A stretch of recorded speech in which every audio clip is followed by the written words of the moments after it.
Everybody, welcome. Please, everyone, find your seats. I know there's a lot of good Fabison on the other side, so fill up a plate and bring it in. It's a very big honor for us at Aliya to welcome Rabbi Shimon Jacobson, who needs no introduction. Thank you, Rabbi Shimon, for coming, for joining us tonight. Anyone who does not know about Rabbi Shimon, you can just Google his name. You'll find everything, way more than I can tell you. I do need justice to. I want to give a thank you to the sponsors of tonight for bringing Rabbi Shimon over here. First of all, Levi and Sherny Popak. And Big Day Photos. The Israfs. Hershkowitz's. The K's. Krigan. And Firstman's. And most importantly, my Afsar, who masterminded this whole thing. And my daughters, they put together the incredible table over there. And every detail is taken care of from A to Z. Tonight also we're asking for full shlema for full Chaim Meir ben Simachasha. She should have a immediate refuah. Tonight's program is being videoed, but it's not being live streamed. So if anything comes up that people don't want to go out, then we can always cut it later. We'll cut stuff before it goes live. So if anyone has anything they don't want going viral, then you can let us know. But the video will eventually go viral, but not yet. Okay, but we hope everybody's going to feel comfortable submitting questions. We already have about 7 or 8 questions over here. And please don't be shy. Another service announcement. Aliya is planning joining the JLI retreat this summer. They're doing it in August, mid of August. We don't know yet if we're going to do it. We're going to see if it's even possible to do. There are cards on all the seats, or the stack of cards over here at JLI. They do a retreat, and we spoke to the people in charge of JLI. They're very excited to host Aliya, and they're giving special pricing for Aliya couples that want to join the JLI retreat. It's in the Marriott Resort in Palm Springs. And it's really incredible for all levels, from the most secular to the most learned. There's something for everybody to be there. Rabbi Simon's been there, is a regular there. I'm sure you could ask Rabbi Simon if he vouches for it. But if anybody's really interested in being part of it, let us know. We're going to put a group together from Aliya to see if anyone's interested.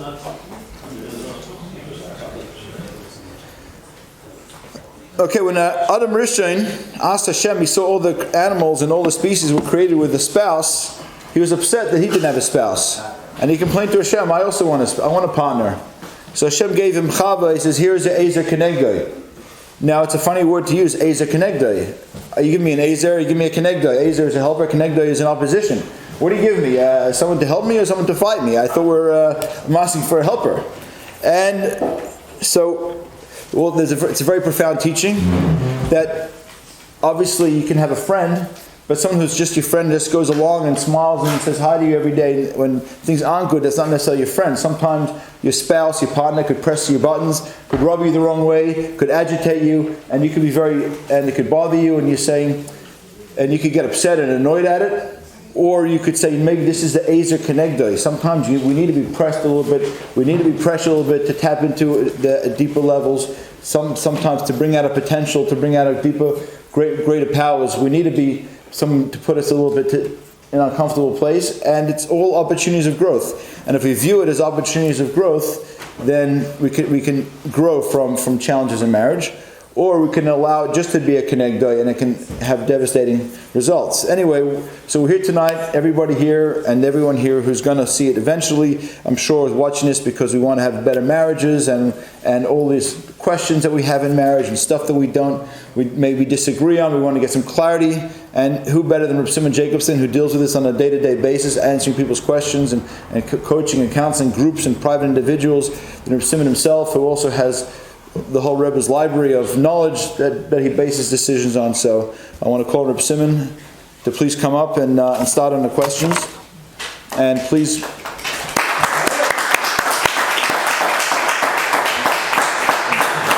Thank you, Rabbi Shimon. And if you haven't brought your questions up yet, if they come up during the program, bring them up. Everyone, good evening. Good evening. Very nice. Yeah, some familiar faces, some not, but thank you for having me. And how many of you guys are married here? Let's start with that. Everybody's married? Great. Okay, fine. Close enough. I was once invited to do a marriage workshop and nobody was married, so that's why I just wanted to check. They wanted to be married, right? So, as Ramesha said, and I second that, this is meant to be an open, no holds barred conversation. No taboos, nothing is off limits. We could talk about anything you like, as long as you feel comfortable and trust. If you don't want to be anonymous, you just can write it down without any, there we go, without signing your name. Or one of the tricks of the trade is you could say, I have a friend that has a question, like that. So, but before we get into actual questions, if I may, I want to just give one or two introductions, because I think there are two ways to answer questions. One is take question by question, question, answer. Or sometimes the best way to go about it is to give another perspective on something, and when you give another perspective, many of the questions automatically are answered. I find in all circles, and I speak to many audiences, Jewish, not Jewish, religious, not religious, that especially when it comes to areas of marriage, sexuality, intimacy, love, relationships, everything in those categories are the ones that are simply the most confusing and complex. And that's why you see both states of marriage are suffering greatly, the high rates of divorce, unhappy marriages, and at the same time it could obviously bring great fulfillment when you have a healthy marriage. And many people don't even know why we get married in the first place. Why not just live together? Why not be an open marriage? I mean, I know you may think it's strange coming from a guy looking like me, but the fact is, as I said, I do deal with many people, and I think it's critical to set the tone by just first establishing a few basics, which are sometimes the things that are never mentioned. Let's be honest. Most of us know about love and relationships, what we pick up from our homes. If your parents had a good relationship, most likely you have a model that you can emulate. There's no guarantees. But if your parents had a bad relationship, very likely you're going to have challenges. That doesn't mean you can't overcome them. Doesn't mean you can't build something much better. But that's the model. If you heard your parents arguing all the time, or they were detached or absentee, or worse, that usually is the model. I mean, as impressionable children, we were all children once in our parents' homes, and if it was a terrible relationship, or there was no relationship, or early divorce, or breakup, or whatever it may be, these things will have an impact the rest of your life. The key thing is to be honest with yourself and know I have these influences and not be in denial. And that itself can help you get through it. So every one of you has your own story, I'm sure. I don't know your stories. And those stories are the ones that shape who you are today. So I want to just talk about marriage itself and love, what that even means. I mean, we all understand, everybody knows biologically we are attracted to the opposite gender. Some people are attracted to the same gender, but is that like, that's right on cue, beautiful. Does that look like it has a life of its own? Huh? I like that. What else goes on in this place? Huh? Is that thing on psychedelics or something? It's just the beginning. Okay. It's good. I like it. It's good. Yes. It's on the journey. It's meant to be a hot, but it just should. Okay. So the fact, the biological and physical attraction, I said our topic now is not, we're not talking here about homosexuality or generally that topic, but the fact is biologically people are attracted to the opposite gender. And as a result, whether we like it or not, it affects our entire lives. I don't know if you first remember when your hormones began to become active. Are you too old to remember that? But whenever it is at puberty or earlier than that, and it's something that most of us don't even have. No one trains us. No one prepares us. In most cases, especially in religious homes, it's not talked about altogether. Maybe for girls and women it's a little different because of simply the physical factors, but in general, we're all expected to go figure out sexuality on our own, which means what? Where do you figure it out? There are no classes in it. So you go online, you have friends, and usually the influences are not necessarily going to be the healthiest. They're going to be whatever you pick up. So it's not surprising that when you turn into an adult or a teenager and you're first beginning to think about sexuality, about intimacy, love, relationships, most of us are simply clueless. I would say all of us really are. And you learn on the job, as they say. And so I want to talk about that a moment, because I wish myself and for all of us, we were, not to say trained, but at least it was talked about in a way that would eliminate some of the shame and some of the guilt and all the mysteries and all the negative associations with sexuality. It's all right. It's good. I like the vibe. Huh? The vibe. We'll save it later. Yeah. So a good way maybe to begin is, I remember I was invited to do a lecture in Manhattan. It's called the Learning Annex. You probably still have it. You have these. It's a non-Jewish entity that has classes and everything from sewing to computer programming to relationships. So I was invited to give a talk to a group around 50 people, on half men, half women. And the title was, "Is there such a thing as love forever after?" Is there such a thing as love forever after? So I began I'm going to give you the whole workshop, but I'll just give you briefly what happened. So I opened up by asking the people in the room, I said, by show of hands, how many of you believe in love forever after? We'll do that soon here, okay? And I was surprised by the response. I wasn't surprised that most didn't believe in it, but I was surprised they would acknowledge it, especially sitting near their significant other, you know. So only one young woman, maybe in her early 20s, raised her hand that she believes. 49 approximately, around 50 people, did not raise their hand. As I said, you know, how would you like if your spouse doesn't raise their hand? It doesn't sound very promising, right? So that they acknowledged it. And we went around the room. I said, so why don't you? So most of them said, come on, this is the stuff of movies and novels and fantasy. Yeah, when you're young and idealistic, you think there's such a thing as love forever after. But it's not true. It's a myth. And I said, so why do you think this young woman raised her hand?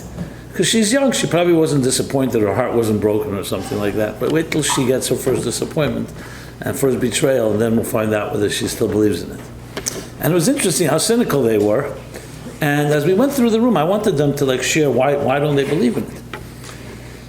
And I remember one person said something which I was looking for. He said, well, nothing lasts forever. What do you mean? The food you eat doesn't last forever. The money you make doesn't last forever. Your looks don't last forever. We all die. Everything in this material world deteriorates, erodes, perishes, and dies. And that's that. So why would we suddenly believe that one thing in all of existence called love lasts forever? And many people I saw nodding their heads, they felt similar. So maybe before I continue, what do you guys think about this? I mean, you could open it. Do you believe in love forever after? Anybody? Okay, one young, naive guy. I'm just kidding. The rest that didn't raise their hands means that you don't believe in it, or you just don't want to, or you're undecided. Okay, good. That's good. I thought the numbers would be higher a bit here. Now, the question is, huh? I got it. So we can make a club, a love forever after. No, listen. I'm not going to challenge you why you believe in it and why you're so sure, because look around, you see relationships don't necessarily last in many instances. Anyway, so let me share with you what I told them. I think this is critical. This is something I wish, like I said, we were all told this when we were younger. I said the following. I said, yes, logic would dictate that everything in this material world is temporary. There's nothing that lasts forever. So why would love be different? So I said, listen, generally in studies and in understanding the different psychologies around love and relationships, is usually when you think of compatibility between two people, what makes some people compatible and other people not compatible. So there's generally three categories of compatibility that we all relate to. One is physical compatibility. You're simply attracted to the other person. Physical compatibility. Some people are attracted to some people and they're not attracted to others. And vice versa. Sexual attraction. Okay. The second is emotional compatibility. You know, you could fall in love with a model in a magazine, but then you meet her or him and there's no one to talk to. There's no emotional bond. There's no emotional connection. So there's emotional compatibility. You feel for each other. there's certain emotional commonality, and so on. And finally, the third thing is intellectual compatibility. You share ideas, you share things that a certain way of understanding, you enjoy having conversations, you enjoy each other's minds, so to speak, and you explore together. So that's intellectual compatibility. So I said to the room, I said, so tell me, what do you think? One guy raised his hand, if I had 1 out of the 3, I'd be happy. 2 out of the 3 is already big time, and 3 out of the 3 is a dream almost impossible. So I said, well, I want to introduce, however, a fourth dimension of compatibility. I call it spiritual compatibility, and I'll explain what I mean. It doesn't mean necessarily religious, but spiritual compatibility. It means two people who share a vision together. Not just they like each other physically, emotionally, intellectually. A vision, values, what kind of home they want to build, what kind of children they want to bring into this world, what kind of vibe. When people come and meet this couple, what do you want? What kind of effect, what kind of mark do you want to make in the universe together? That's called spiritual compatibility. Basically something that's more transcendent. And interestingly, the first 3 I said are all subject to change. No one's going to look the same way when they're 20 than when they're 60. It just not happens. It doesn't happen. So if you're physically attracted to someone, yeah, there are people who say, I'm not attracted to my wife any longer. I met another younger woman and I'm more attracted to her. Emotional compatibility, the same thing. You can get used to someone and you want something novel, you want something new, another rush of excitement, which often comes from a stranger or someone you haven't met before. And the same thing, intellectual compatibility. You could grow out of someone, just like you read a book, you want to read another book, you want to meet another person. But spiritual compatibility, that's where eternity lies, because it's not based on things that change. The values that you have when you're 20 are going to be the values you have when you're 80. The transcendence is not something, because you know why? Because it's not built on what you get. It's built on what you give. So what you get, these things change. Now it's true, there are people who love each other after 40, 50, 60 years of marriage, and they grow together. But it's because they have something more than just, if it was just purely physical attraction, or emotional or intellectual, it wouldn't be enough. Because they share something that's not quite tangible. And you can put it into different words. And I remember saying this, I was speaking to this completely secular audience. There was not one religious person in that room, many non-Jews as well. And it resonated with them because I saw how they responded. Of course, the next question is, how do you build spiritual compatibility? How do you find that? Well, how do you identify that in another person? Now, physical attraction is pretty obvious. The same thing, emotional or intellectual. And that's why in Judaism, the greatest blessing you can give someone for marriage is binyan adei ad. You see it, that's the blessing. It should be an eternal edifice. The Rebbe, when he would write letters to people for marriage, was always, it should be a binyan adei ad. In other words, not just a temporary building, an eternal edifice. And why? Because the whole point is to bring eternity into your life. It's only possible if something is greater than you and your spouse, you and your partner. Two people, no matter how great they are, they can only create something that is, we're mortals at the end of the day. So essentially there's like a third partner in a relationship. Anyone that's in a healthy relationship and a good one way or other will tell you there's something about our relationship that's deeper than just my needs and her needs, or my needs and his needs. There's something that we both share that's greater than our egos and greater than our individuality. In counseling people, I can tell you, that's always what you're looking for. Whenever I see a couple having tensions or other conflicts, you always so is there anything in common that you share?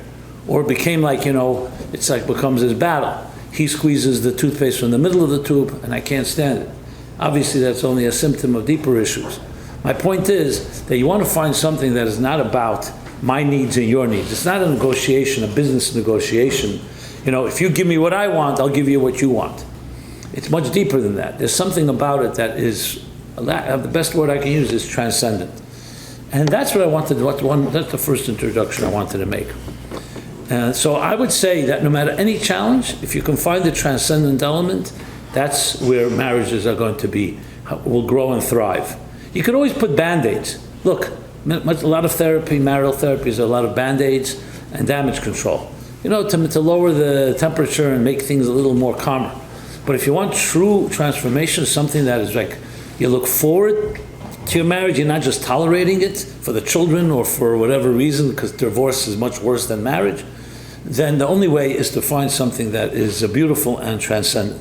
So we'll talk more about that. I'm sure some of the questions are going to lead me to discuss this some more, but I wanted to put that into place. The second thing I wanted to share was an interesting, I don't know if you have ever heard of the books written by Deborah Tannen. She talks about how men and women converse.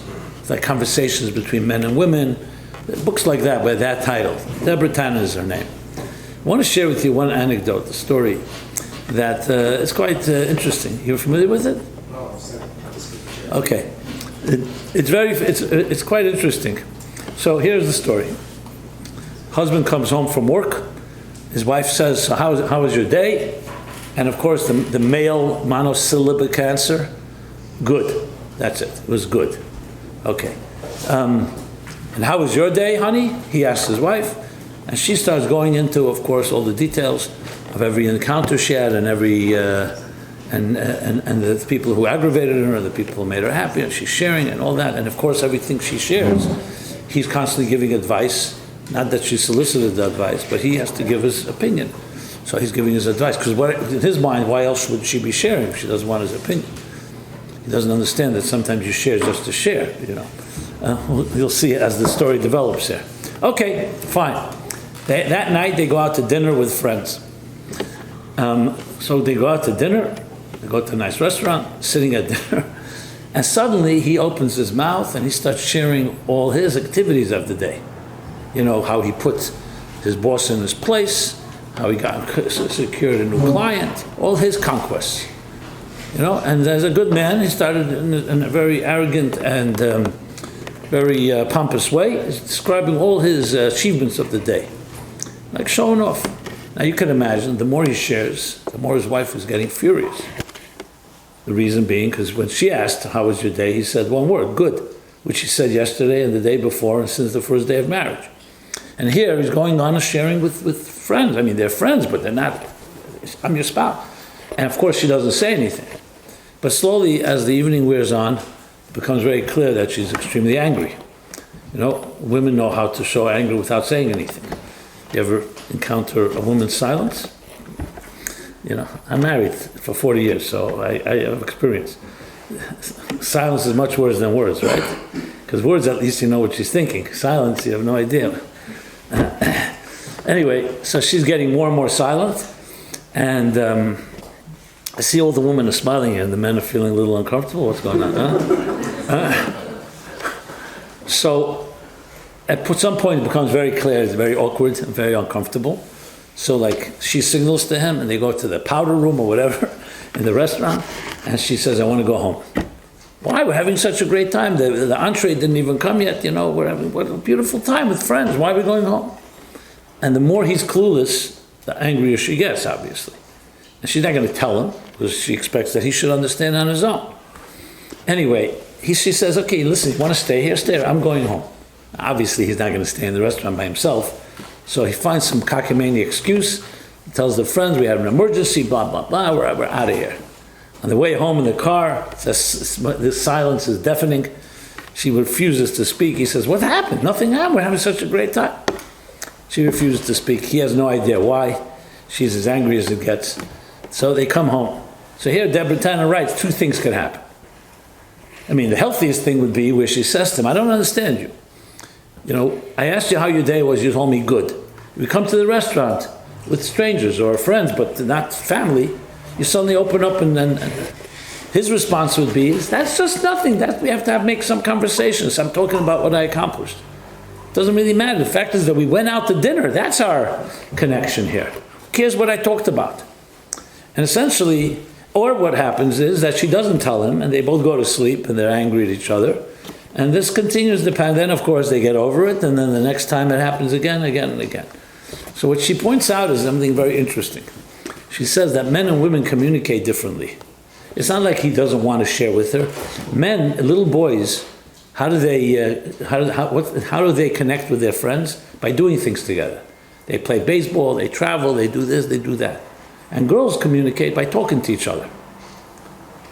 So for a man, when you talk, the only reason you're talking to me is because you want advice. doesn't understand that talking itself is an intimate connection. And for him, the fact that we went out to the restaurant is the closest thing we could do. It doesn't matter, even if we sit by a restaurant, you ever go out? I'm not talking about when you were dating and everything was all exciting. You go out, you could just sit and eat and not talk for an hour or two. Has that ever happened? You know? So the main thing for the man is we're doing things together. Who really cares what we talk about? And for the woman, the talking is the main part of it. The communication, we share, I share. So it's not necessarily that the man or the woman were malicious here. They just didn't realize that there are certain fundamental differences. Now, I don't like stereotyping, and I don't want to say this in every case. But I will tell you, just honestly, I felt good that day when I read this, because I came home and I told my wife this. And I said, oh, I'm not the only one. You know, all the men are this way.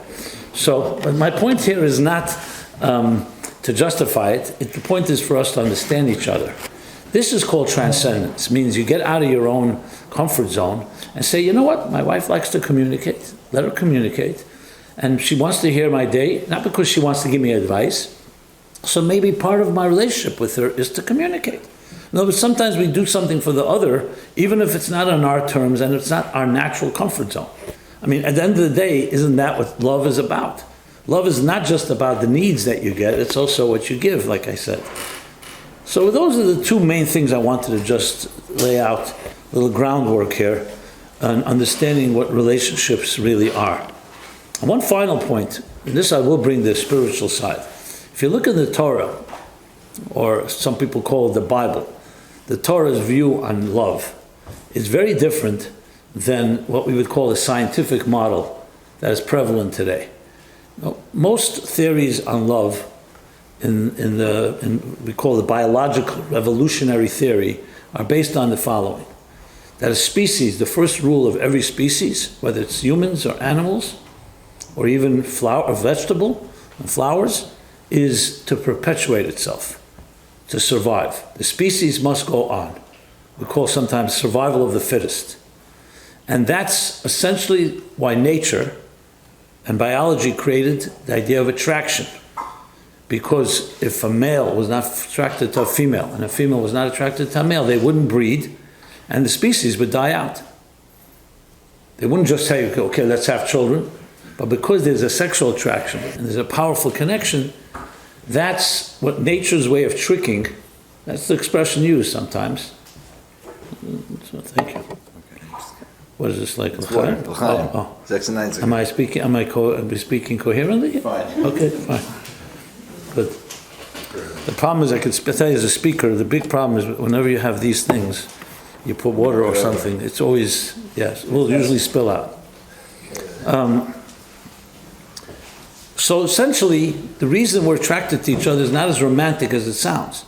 It's basically just like elephants are attracted to each other, or monkeys, or for that matter, different microbes, because it's the only way to get the couple together to breed. I know it doesn't, as I said, it doesn't sound very romantic. Imagine you go to someone on a date at a bar and say, hey, let's breed. You know, that's not really a great pickup line.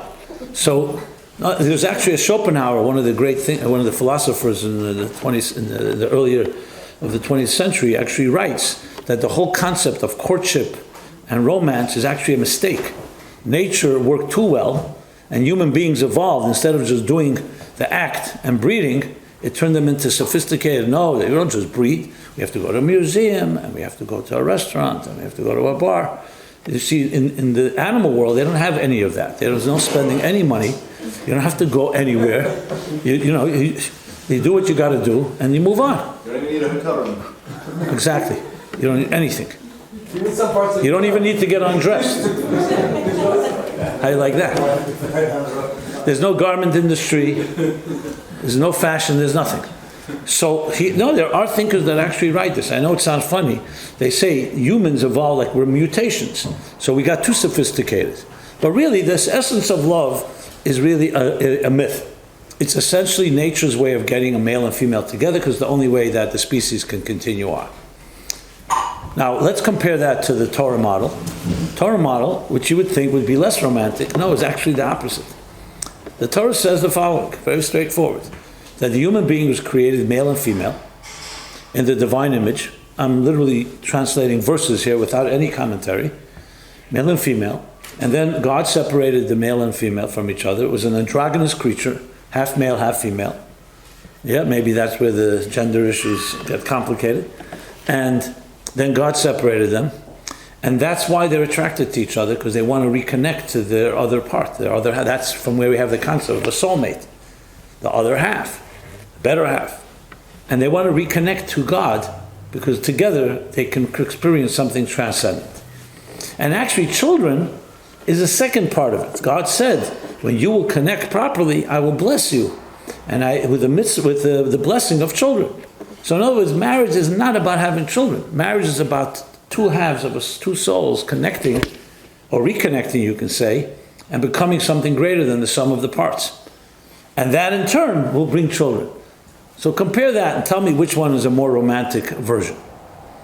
And it's interesting because most people would associate religion with, all these religious people, they only get married to have children. It's the exact opposite. I'll take it one step further. The Zohar says something interesting. It says, what about couples that can't have children? God forbid, infertility, or beyond the age. Abraham and Sarah, for example, didn't have a child together till they were in the 90s.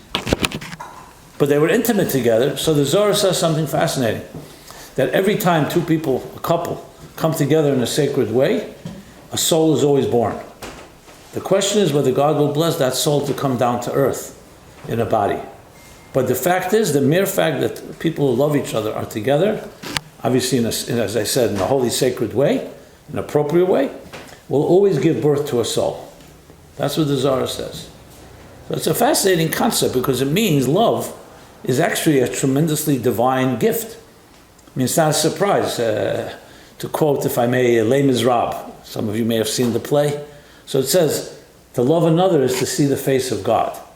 This is concepts even in the secular world that are embraced.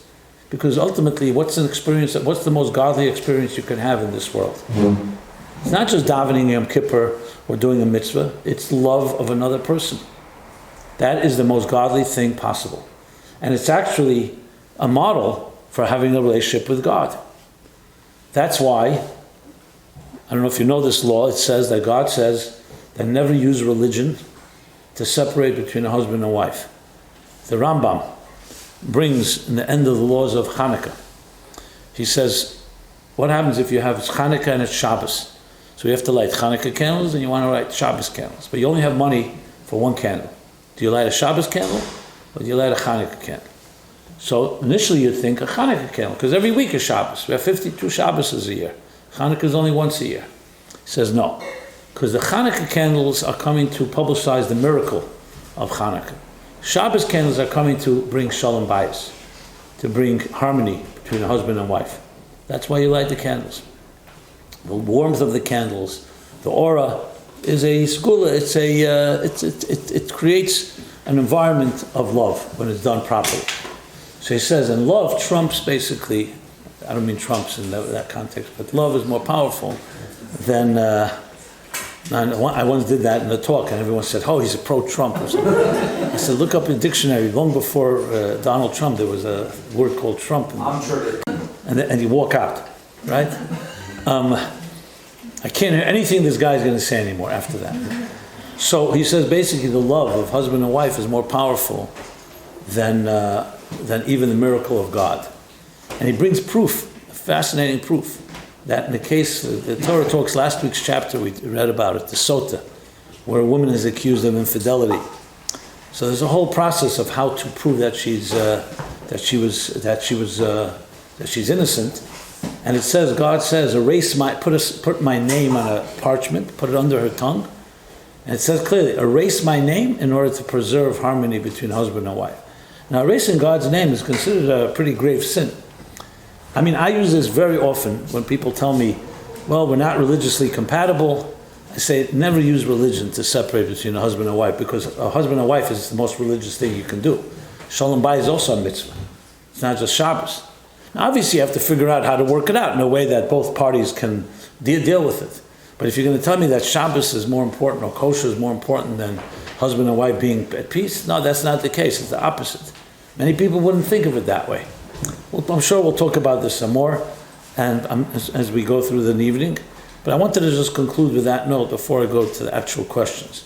That loving another person is the greatest thing you can do. It's the only thing that you'll do that is eternal. You can make as much money as you like in life. You can accomplish all kinds of things, but nothing will last forever. The only thing that will last forever is the love that you bring into this world. And that's why it's not just marriage is a nice institution, it's a nice thing and we build families. It's actually bringing God into this world. It's actually it's actually bringing eternity. And there's nothing. Sorry? Perfect.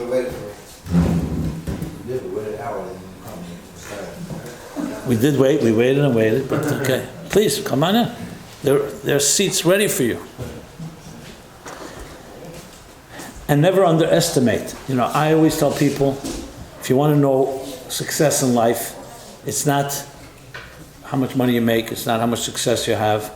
It's going to be ultimately what kind of family you build, what kind of children you bring into this world, what kind of love you bring into the world. And it's unfortunate that we live in a society with all our prosperity and all our opportunities and technologies that some of this basic truth is so lost, which is why I was so very eager to be here this evening and talk about this topic. And just remember, it's the biggest investment and the only thing that will last forever. When I see sometimes these wedding pictures, you see a couple, there were just two people, and suddenly you see 50, 60, 80 people. 2 people brought 80 people into the world. And it's like miraculous, especially after the Holocaust, after what we've gone through. So many Holocaust survivors will say, our revenge against the Germans, against our enemies, is no, we're not going to bomb their cafes. Our revenge, and they open up a photo album, is my children and my grandchildren and my great-grandchildren. This is the secret that we always knew, and that's why we're here today.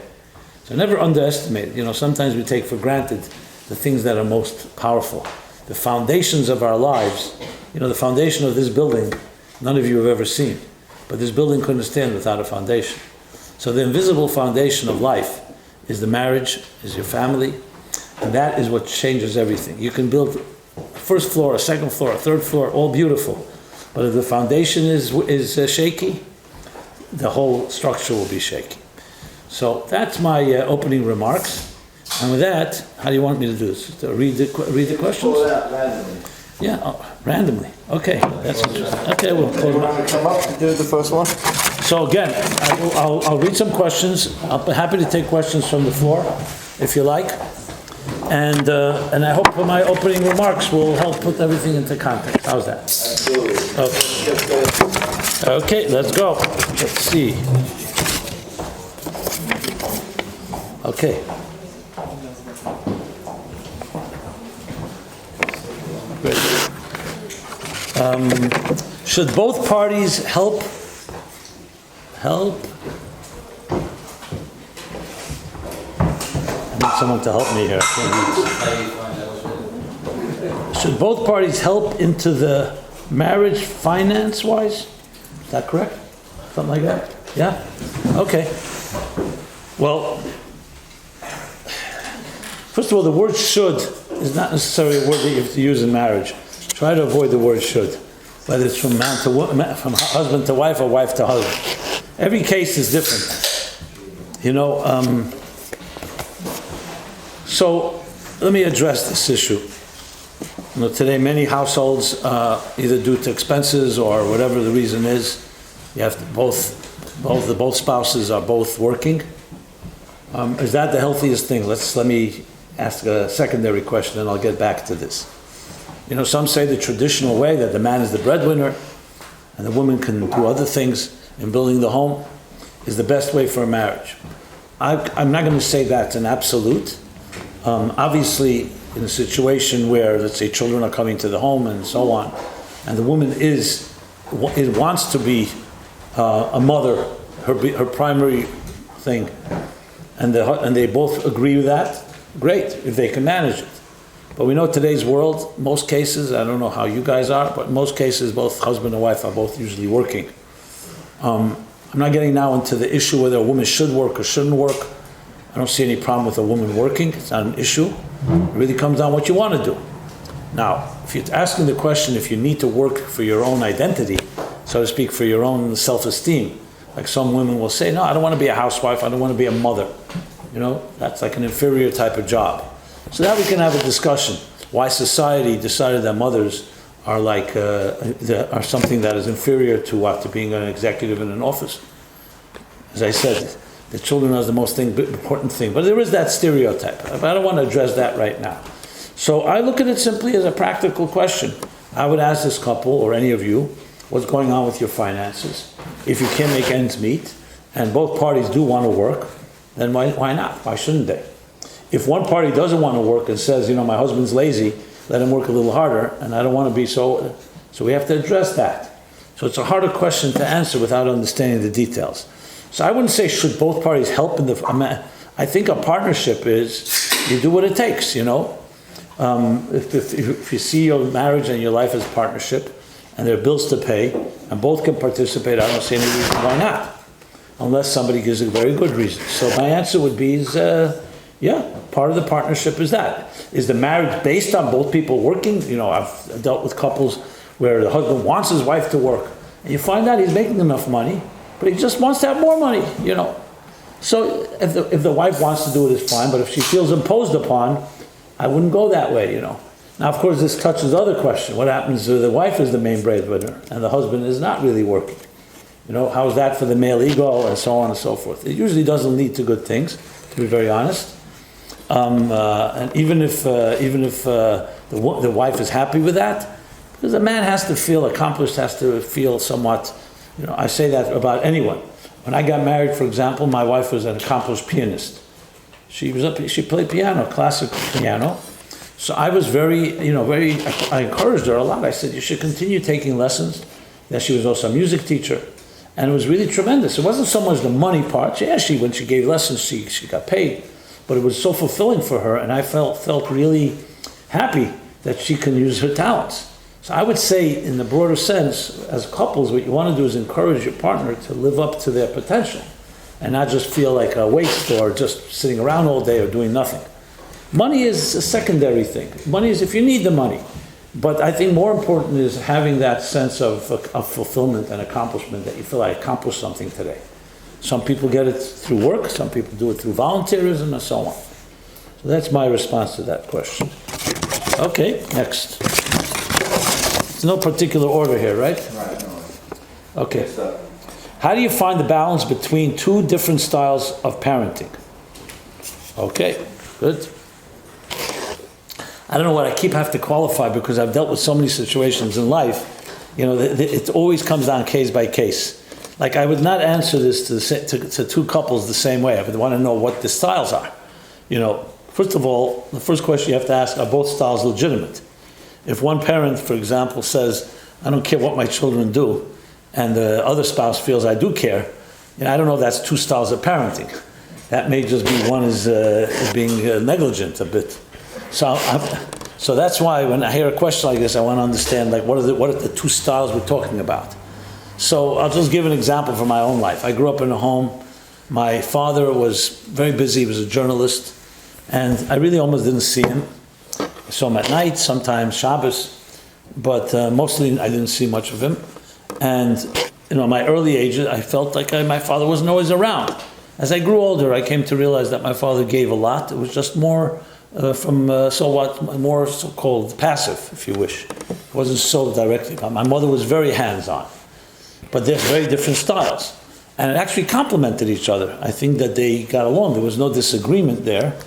In my own marriage, basically my attitude was that my wife take care of all the issues of the children, decisions which schools they go to, and so on and so forth. So for me, it was really maybe it was a cop-out, so I didn't have to deal with these issues. But I trusted my wife, and she did it. She did a good job, excellent job, and I wasn't so involved. So it is two different styles, but I don't see why it should be a clash in that case. Actually, it works very well. If you're a person who wants to do other things, you let your spouse do the other stuff. So, but I understand that there are clashes in styles. I mean, like for example, standards. Like some parent can be very disciplinarian. The other parent is very laid back. And this can clash. Sometimes the mother will say to the father, hey, you know what, the child needs more discipline. And you just give them whatever they want, you give them. That's an example of two styles. I'm just throwing out, as I said, I'm just pointing out here that the question is so general, I just have to choose some examples. But if any of you want me to talk about any particular example, please do so. But let me just take this example. So this is an interesting question, because who's right? You know, the father could say, listen, we don't have to micromanage our children. Obviously, certain things are in place. You don't have to be a control freak and control everything they do. There's a strong argument to that. On the other hand, I just say mother or father could also be the other way around. But I'm just using that example. And the mother says, no, the children need more attention, they need this and need that. And they both could be right. It could be, it's not a right or wrong answer here. So this comes down to intelligent, mature way that parents communicate with each other. They definitely shouldn't use their children as what's the word we use? Pawns, right? For their disagreement. This should be something they should address privately, never in front of the children. Absolutely not. That's like a no-no. And discuss it. I don't know if it's a matter of compromise. I think it's a matter of I mentioned it earlier, but I want to bring in the concept of, you may have heard the word in Chassidus, there's an expression called bittul. Bittul is an element of a certain humility, you don't always have to get your way. Let's put it that way. You know that secret, your marriage will be a far healthier marriage. You don't have to get your way. It's not about control.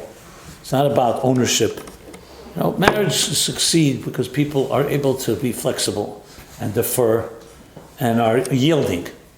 You get a lot more when you yield than when you are demanding. Now, that's something you have to look at in your own heart and soul. It could be the man or the woman who are very strong and they have strong opinions. So I find when there's differences between spouses, whether it's styles in parenting or other issues, it comes down to not the style. Each one, of course, will argue, my style is the only way to do it. But the question is, can you yield?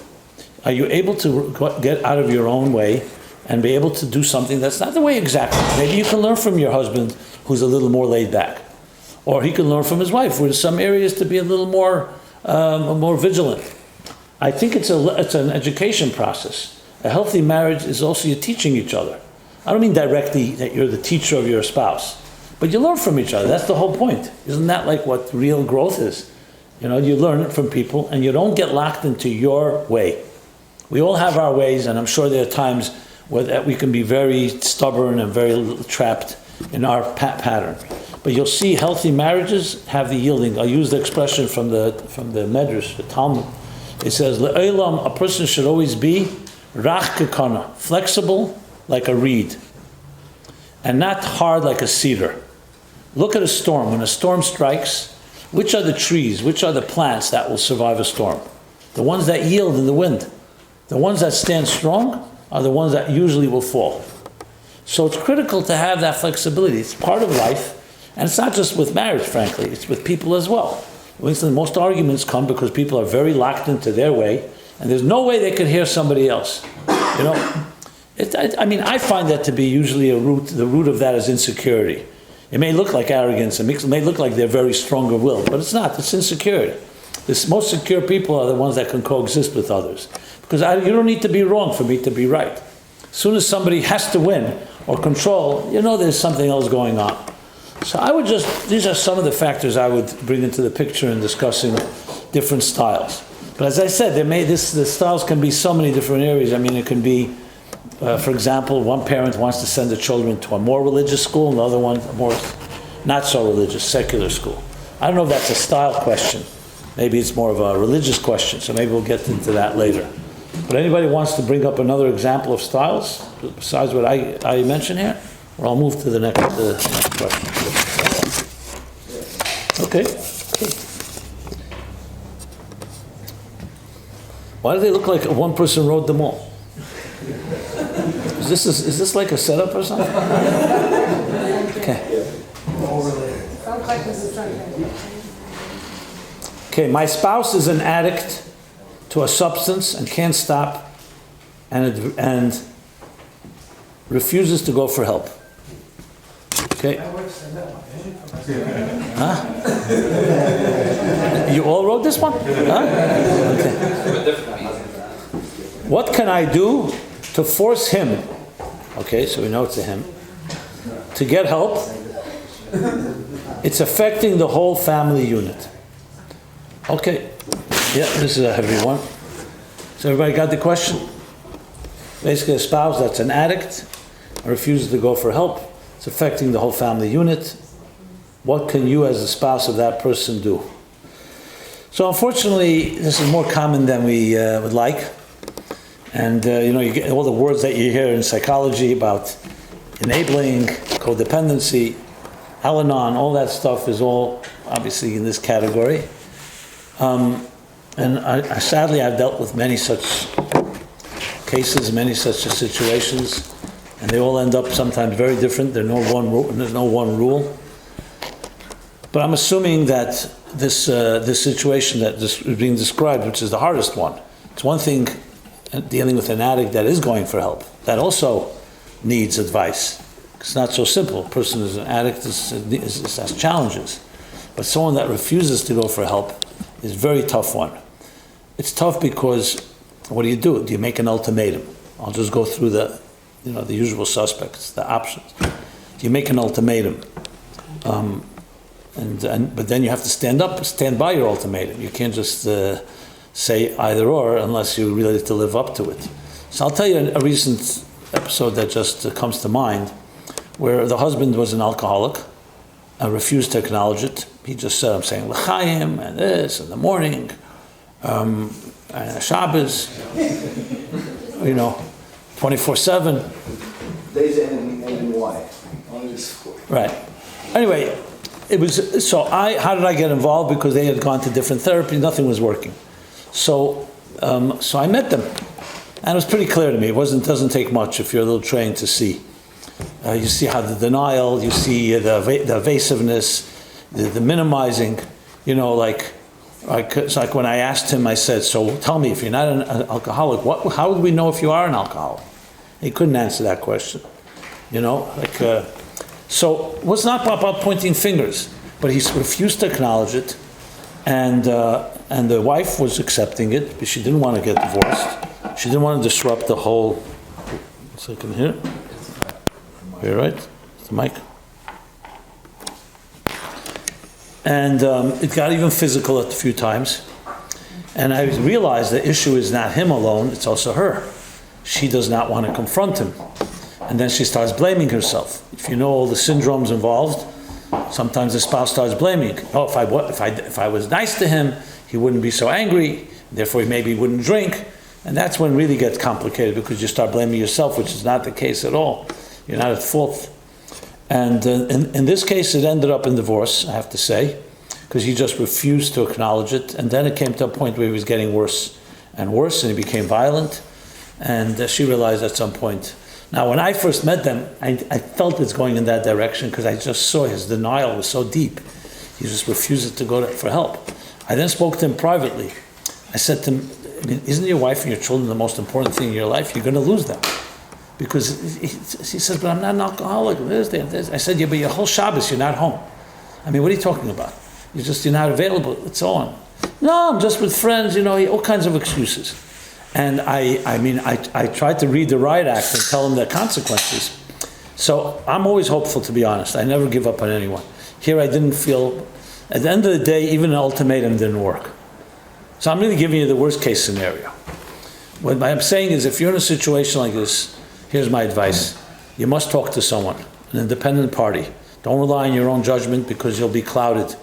Because firstly, no one wants to really break up the family. And you always minimize. Maybe he'll stop drinking, maybe he'll stop drugs, or whatever the addiction may be. It doesn't say it. Addiction could be anything. I'll talk about different addictions in a moment. So you have to talk to a third party, just simply to have support.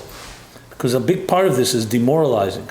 I always find whenever there's an issue with spouses, where one person is, let's say, in this case, an addict, the biggest thing I do is always, it's like they say on the airplane, first put on the oxygen mask on yourself before you put it on someone else. You have to empower the other spouse. Because what happens to a spouse who's a wife or a husband of an addict is they get demoralized and they get weak. And if you're in a weakened state, you're not good for your family, for your children, and it's not going to help your spouse. So it's critical to give support. So if anyone in a situation, do not stay quiet. You got to talk to someone. I'm not saying you have to go announce it in all the streets. You must find a confidant that you trust to talk.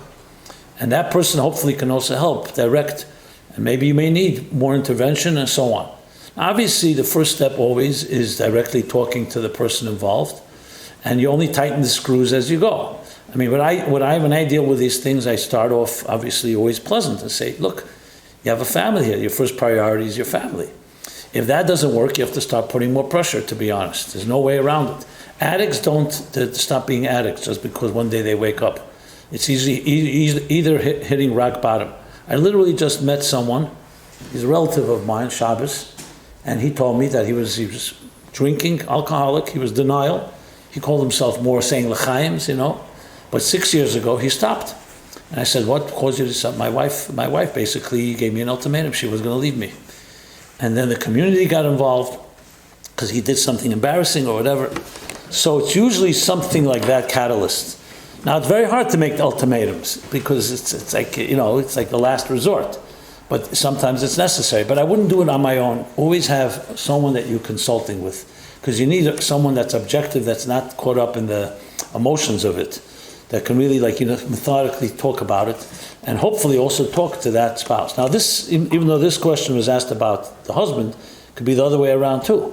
A woman can be also an addict, whether it's prescription drugs or alcohol or something else as well. I was focusing more because I see addict, that doesn't also mean alcohol. This could also be referring to porn addiction, sex addiction, which is really a different animal. It's still an addiction, and it can be extremely destructive, but it maybe should be addressed differently. The goal obviously is to get the spouse into help, to understand they need help. They need to humbly acknowledge that they need someone to help them. How to get them there? You do whatever it takes, especially if there's a family.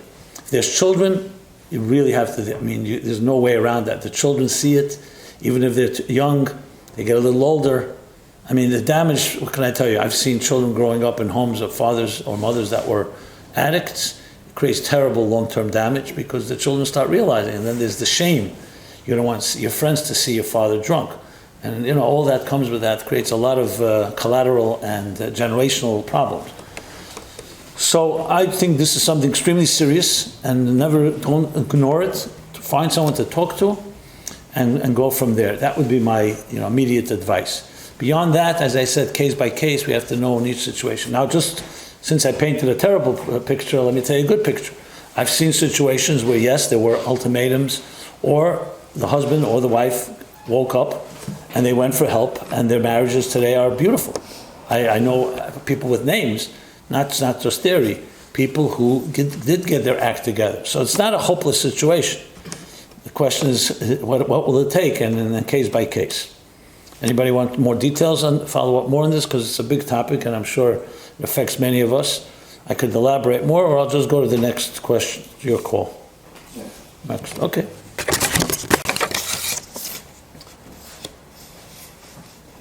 Okay. What's more important, the way a person looks and dresses, or shalom bayis? And if it affects the religion in the house? Okay. Yeah, so I'm assuming the question here is about like tznius, right? Where one of the spouses doesn't dress in a modest way.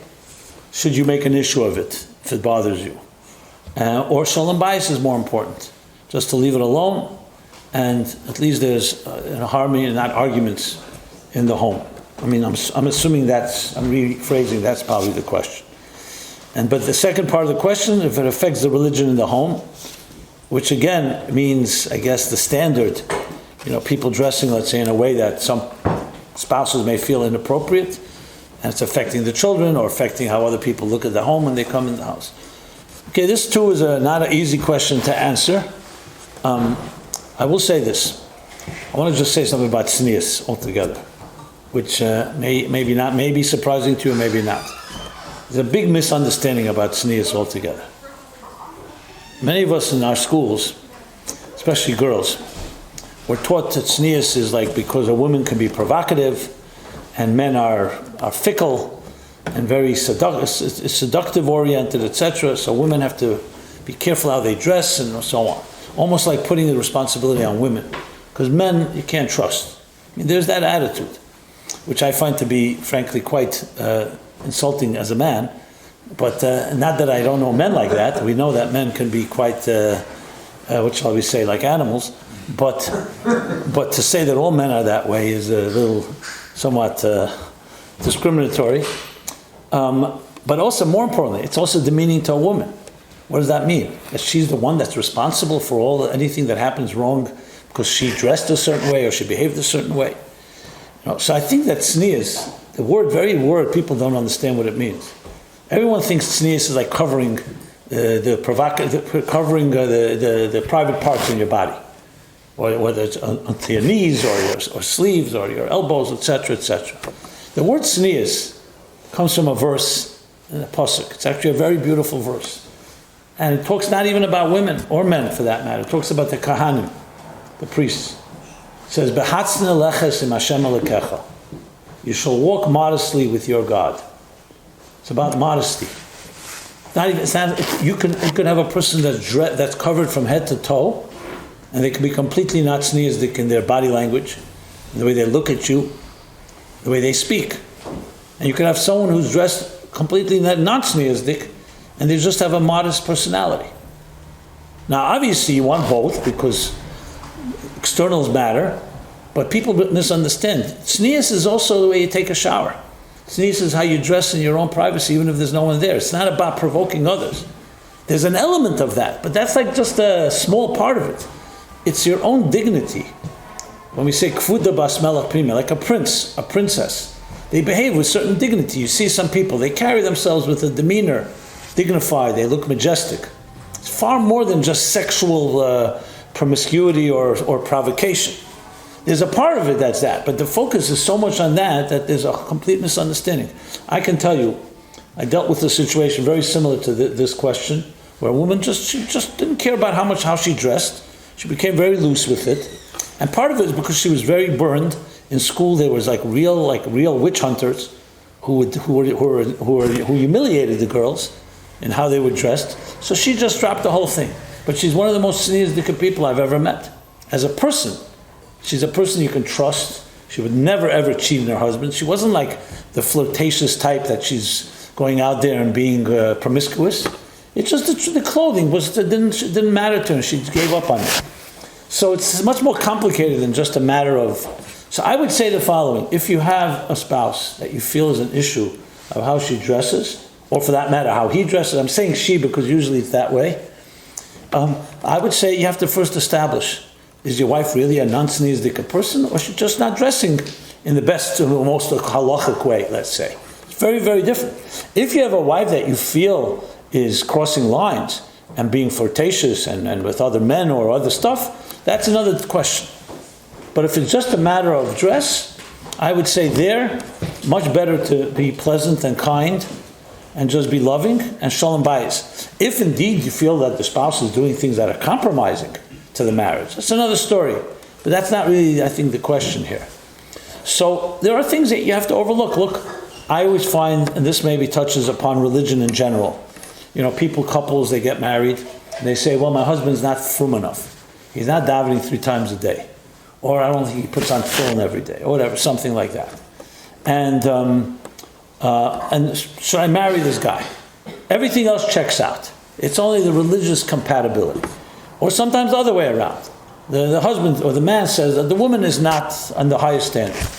I find that when you start digging, none of us are perfect. And you'll find some situations that the woman, in some areas, she's a lot more frum than the husband. And in other areas, the husband is more frum. So I don't think it should be, I'm the model of godly frumkeit, and my spouse is the problem. You have to realize, again, like I said before, it's a partnership. Now, if it's a fundamental issue, you really see your spouse doing something that's destructive, that's already deeper. That's not necessarily a religious issue. That's they're behaving in a way that's destructive to the marriage. But if it's just a matter of, I don't say just, if it's a matter of religious standards, a little more frum, less frum, there I would approach it much more with love, positivity, because you get much more when you talk to someone in a caring way. Much easier to get your spouse to cooperate if they feel your love. If they feel you're critical and judgmental, I can't see how that will ever help. And unfortunately, many people fall into that trap. I mean, it's never good to be judgmental, but especially with the spouse.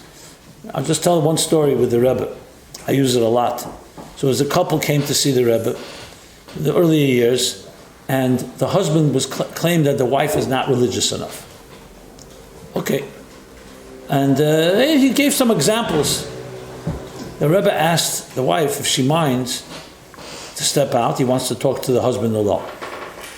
Okay, so the Rebbe is speaking to the man, and he said, let me ask you something. Why do you want your wife to be more religious? He says, that's what God wants. So the Rebbe says to him, so you're telling me it's God and you against her. Is that what you're saying? Yeah. He says, well, if the Rebbe puts it that way, I guess, or something like that. So I said, so your wife also thinks that way? It's you and God against her, and she just... You have to understand, you're a human being, and she's a human being. It's just like you would insist that she has to wear a blue dress, and she doesn't want to wear a blue dress. It's not about God, it's about what you want. He says, no, but the Shulchan Aruch says it, the Torah says it. So the Rebbe said, let me tell you what it says in Shulchan Aruch. It says to honor your wife more than you honor yourself. Once you do that, come back to me, and then we'll talk about the other parts of Shulchan Aruch. In other words, you selectively chose what you like. You forgot about that halach. It says, honor your wife more than you honor yourself. Now, of course, he learned a tremendous lesson. He's coming from the Rebbe, so he really couldn't, was he going to go argue with the Rebbe about this? And it changed his life, because he realized. And the Rebbe said to him, next time your wife doesn't do something that you think is on the right standard, ask her what she would like to do. And if she wants to go to a park, go to a park. If she wants to go to a play, take her to a play. Find something she enjoys and do it with her. That's your job. You're not her mashpia, you're not her rov, you're not her teacher. That's how you treat a wife. Now, you'd think, well, it sounds so different than what we... No, but this is basic common sense, not just common sense. This is Torah language. This is not just we're overlooking Torah to preserve family. I mentioned before, Shalom Bayis is the biggest mitzvah. Trust me, if every person on earth had Shalom Bayis, we'd have Mashiach here already. If we had intact families, if we had people who love, husbands and wives loving each other, and the children see that, you tell me what kind of world we would have. Shalom Bayis is not just some side issue. It's the heart and soul of what life is about. That's where love is learned, like I said before, where we learn about love, and where we don't learn about love, healthy love, when that's the case. Okay. Yeah. I'll just say, just as a general statement as well, always, I said it before, but I'll say it again, it's always worthwhile having what they saw, Selech Harav or Knei Lecha Chaver. Have a mentor, a friend, someone you can talk to, because often mistakes we make are based on our own subjective biases, and having a person you can talk to always helps in every given situation. It just tempers things and allows you to make a better decision than just reacting impulsively. So that's just a general rule with all issues. Okay. It's hard for me to feel close when we aren't touching, so it makes me not want to keep nida properly. What are tools to feel close during this time, specifically after arguments? Okay. I see it got very quiet here. Okay. Just want to make sure I cover all the details here. Okay. Well, this, of course, we have to address here the whole issue of nida in the first place, Taras Mishpacha. So I'm not going to suggest that this is the mitzvah, easiest mitzvah to do. Any one of us who's married knows, especially if you love your wife or your husband, you want to be with them. And not saying you want to be with them every day and every moment, but you definitely don't want to have someone telling you when not to be with them. And here we're told basically 2 weeks a month, I should say. Yeah, 2 weeks a month, almost 2 weeks a month that we have to separate. So as I said, I'm not going to suggest that it's an easy one, because, listen, it's natural. You love your spouse, you want to be with them. Suddenly you say, no, we have to look in the calendar, it's not the time. So, how do you explain this in general? Why would God do that? Why would God create such a situation? Love should be something that's really unconditional and free-flowing. We all understand that there's a need for space. If a spouse is not in the mood of being intimate, whether it's a husband or wife, the partner should respect that, whatever the reasons are. I'm not talking about as a rejection. Just, people need their space. Not everybody's always in the same mood. But here, like I said, it's almost like an imposition. So this is where books have been written and discussions and lectures, and I've spoken about it as well. At the end of the day, as difficult as it is, the case for it that's made is that it allows the relationship to develop on other dimensions. It's almost like the same case, what's wrong with premarital sex? Yeah, just like, you're dating someone, you're learning about them. So let's also be intimate and see where they're compatible in the bedroom. And that way we could avoid problems later, which is the basic case for the secular approach to relationships. What's the case against that? Besides, I'm not talking for religious reasons. What's the psychological case? So the main psychological case is sexuality is a very powerful force, more powerful than any of us can ever imagine. And just look what it drives people to do. You could do the worst possible things, you could do the most beautiful things. It's a very powerful force. So the Torah, in its wisdom, is teaching us not to be celibate, but to be what we call to be disciplined, to harness your sexuality. Just like you would tell a child, why shouldn't 6-year-olds have sex? The answer is they're not ready for it emotionally. Can they have pleasure, physical pleasure? Probably, yeah. But they're not there, it's more than just pleasure. So bottom line is, it's really putting sexuality in context of a relationship, commitment. A guy I know from Manhattan, one of these, young hipsters, he says to me, Rabbi Jacobson, I have to tell you, I finally mastered the art of being with a woman and there's no commitment. He has no commitment. So I said, does she know about it? He says, not yet. Okay, how are you going to break that exactly? He's getting everything he wants, but there's no commitment. He was so proud. I told him, you're so proud, I want to cry. You make it sound like commitment is some type of curse. Maybe commitment is a beautiful thing. Things we believe in, we're committed to. Like, why is commitment such a crime? So, he was a smart guy. He says, because I want to do what I want to do. I want to be with others, and I want to not be bound to anyone. So that alone tells you the story. Of course, we all have, listen, I'm a free-spirited guy, to be very honest. I understand that. But we also understand that there are disciplines. If you go into the military, they're going to kick your butt, and you're going to wake up 5 o'clock in the morning with 200 pounds on your back and climbing up a wet mountain. Now, why would you want to do that? Because there's a thing in life called discipline, and it teaches you certain things. And just like a pianist or a musician spends hours and hours training, because that's how we excel. So just letting a person be like a wild stallion and do whatever you want, I think everybody, at least intellectually, can understand that. I understand emotionally that's not the case. So essentially, sexuality, therefore, is regulated, so to speak, in the Torah, that harness it, make sure it's as healthy as it could be.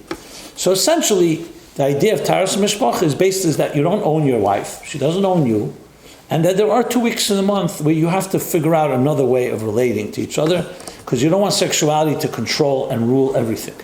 That doesn't mean that you shouldn't have a good sex life, it doesn't mean you shouldn't be pleasurable, it doesn't mean you shouldn't enjoy, but it also it introduces discipline into your life. That's the ultimate story.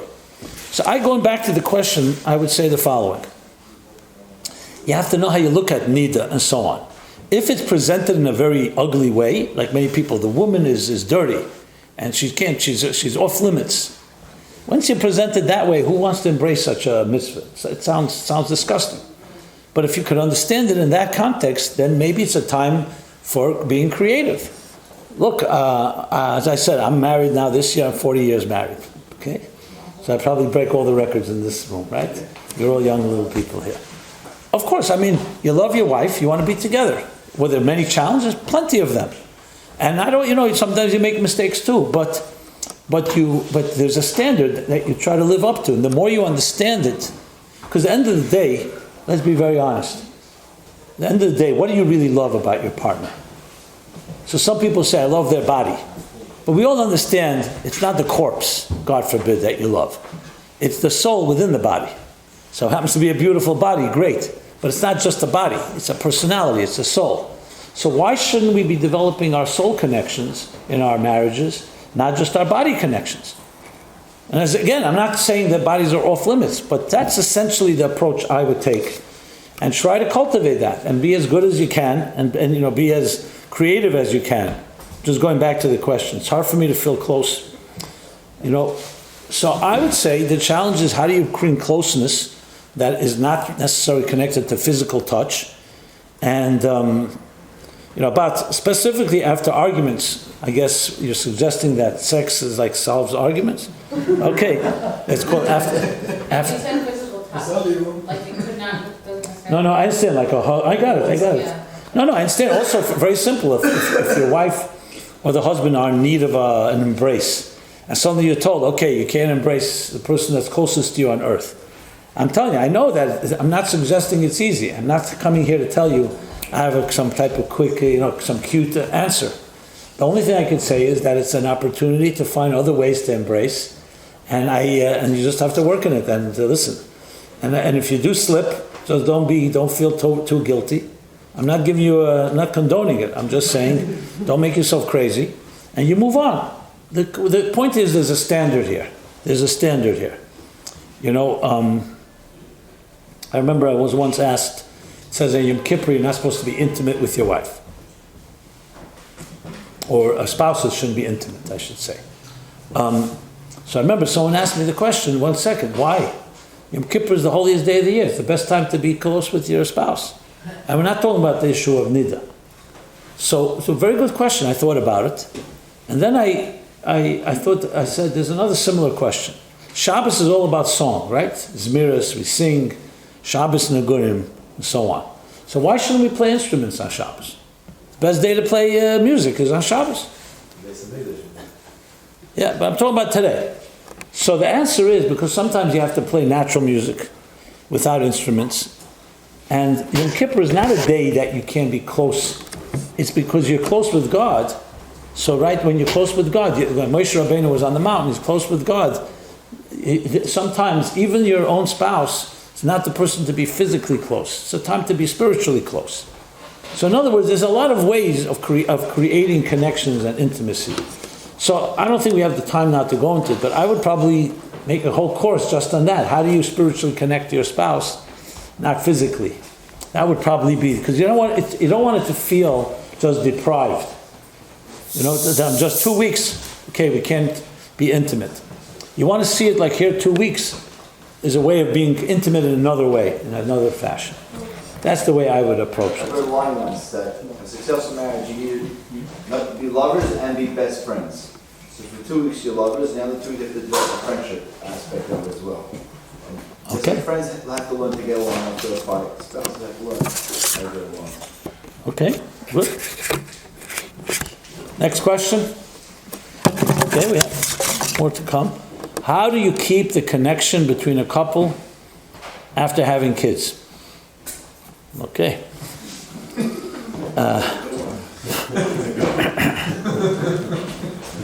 Well,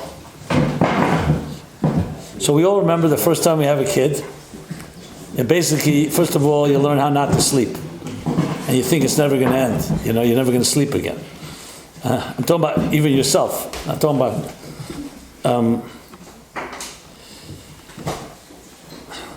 I would like to answer this in a more of in a more spiritual way. Life is an adventure. And all of you, we're all old enough to know that adventures have different stages in our lives. The things that we found entertaining 10 years ago, we may not find so entertaining now. I think that having children, yes, puts somewhat, that here you have your spouse all to yourself, no one crying, no distractions, no one has to get out of bed or stay up half a night with a baby that needs help, needs support. But like all maturity, you feel there's new challenges and new situations. I could say for myself that my children, especially as they grow older, in many ways brought me and my spouse together closer in a different way. It's not the honeymoon stage where you're like two kids, in La La Land. It's far more mature, but there's a much deeper connection. I have to share something that I heard. I used it in my book, Toward a Meaningful Life. I heard it from Mrs. Sharfstein, Hannah Sharfstein. So she was a young woman living here in Crown Heights, early 50s, very eligible, and everybody wanted to marry her. She had all the qualities. She was beautiful, she was smart, she was talented, did a good job. Anyway, she was by the Rebbe, and the Rebbe was suggesting, there weren't how many people were here already in Crown Heights in the early 50s. And I was wondering what everyone's looking at. Okay.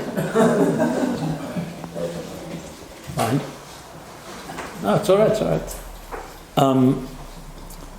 And the Rebbe says to her, what about this guy? Yeah, he's too fat. What about this one? He's too short. You know, she had something for everybody. He's too stupid, he's illiterate, you know. So finally the Rebbe said to her, he smiled and said to her, you know, you've read too many romance novels. And love is not what you think it is. You know, people think, I fell in love at first sight. You know, we see that stuff, we see in the movies, we see in books. You know, you see people, I fell in love, crazy love, and then 2 years later they're in divorce court ready to kill each other. What happened to the love? So it's a very overused word, this word love. And the Rebbe said to her, I'll tell you what love is. When you meet someone that you like, that you enjoy, that you're compatible with, you like them. You don't have love yet. You like them. There's something that connects you. It says love is what happens when two people commit to each other and they live their lives together. And they do the small details that are not glamorous, the little things that nobody even notices. And there comes a point in their life where they're inseparable. That's what the Rebbe said. And that's love. I found that to be tremendous. Something you don't really hear. Because everybody told, I'm in love, you know.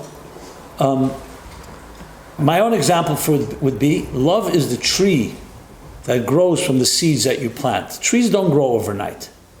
You plant the right seeds, you water the garden, you do what you have to do, and then a tree grows. What I would say is, once children come into the home, and especially as they grow, especially one day you walk them to the chuppah and they marry, you will see exactly what I'm saying, and it will not be a shock to you. Because what happens is you suddenly see a tree grew. And that took time. You know, we live in a world of instant gratification, and everything is fast food. You press a button, Amazon delivers, etc. We have to realize the most important things in life, first of all, require a process.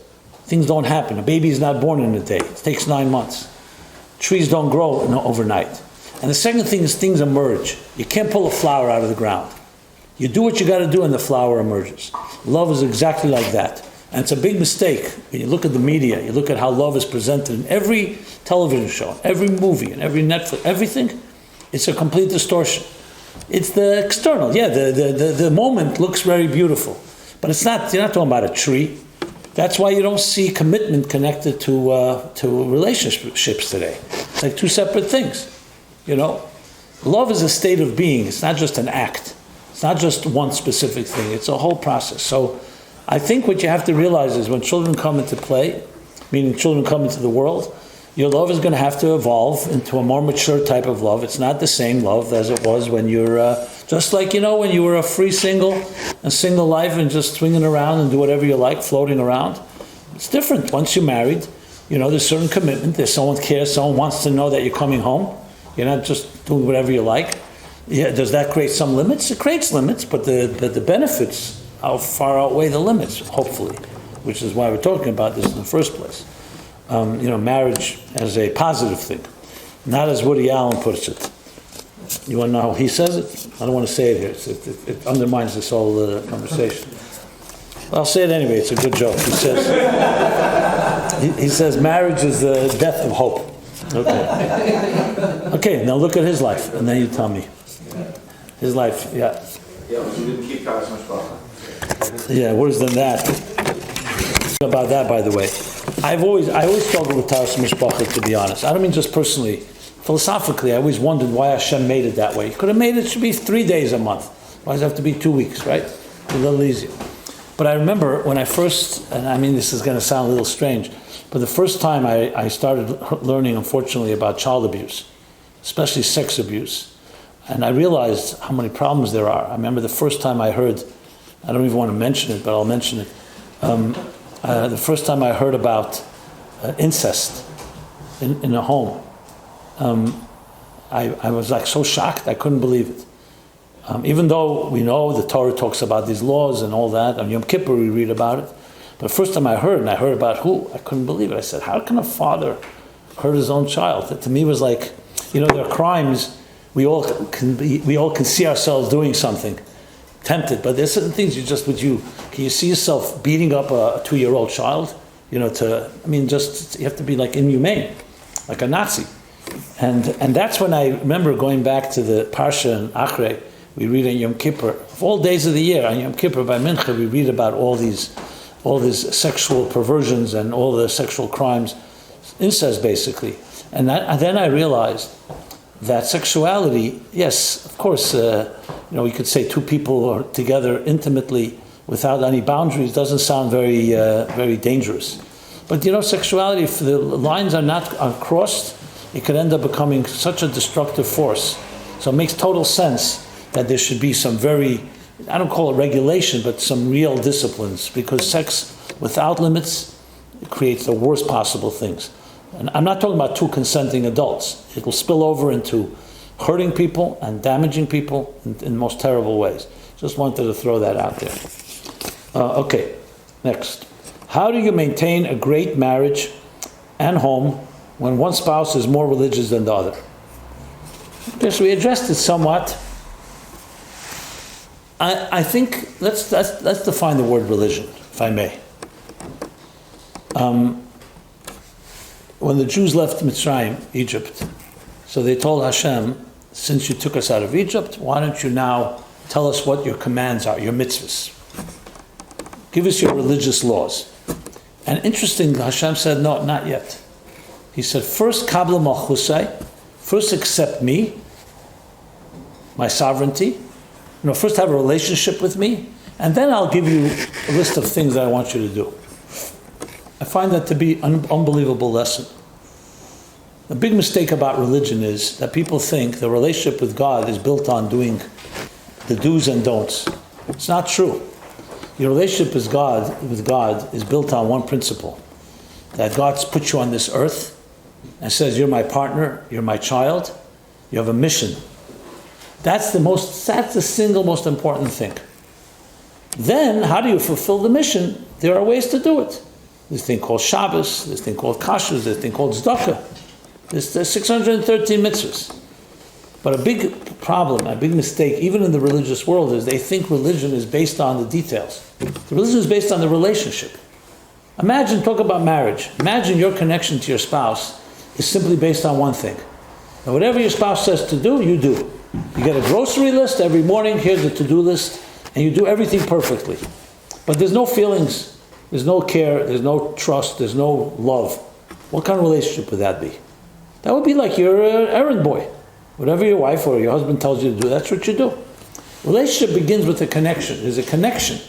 If you and I are connected, then I know that you're going to do what I ask you to do. Because we're connected. We have something that's deeper. So my response to this question is exactly that. How do you maintain a great marriage when one spouse is more religious than the other? You find the godly connection that the two of you have. And it's not always going to be defined by a particular religious practice. Like I said earlier, some people are more religious in one area, some are more religious in another area. I want to ask you a question. If you're all married, but if someone came to you and said, I'm dating a girl or a boy, and the kindest person, gentle, trustworthy, loving, will be a good father or a good mother, but he or she is not that religious. Or I have another person who's very religious, they follow every law, but they're not kind, they're not giving, greedy, selfish, stingy. Which one of them is more religious in your opinion? So if you go by the standards that religion is how many mitzvahs you do, but religion is about a relationship with God.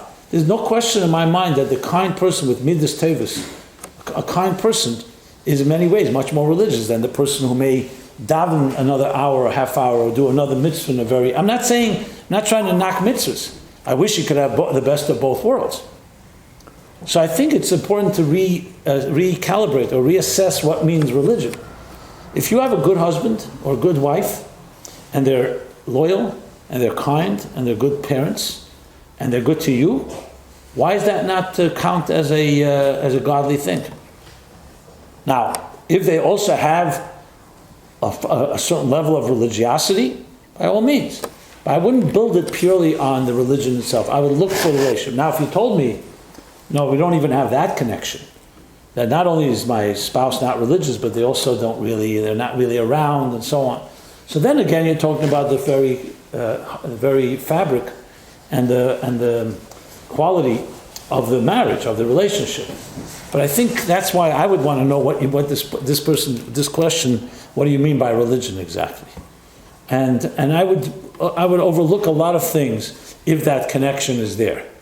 And I could tell you without question, when spouses, let's say one is more religious than the other, quote unquote, if there's kindness and there's that godly side that I'm describing, I assure you that this other spouse will come around and they will in time become more committed.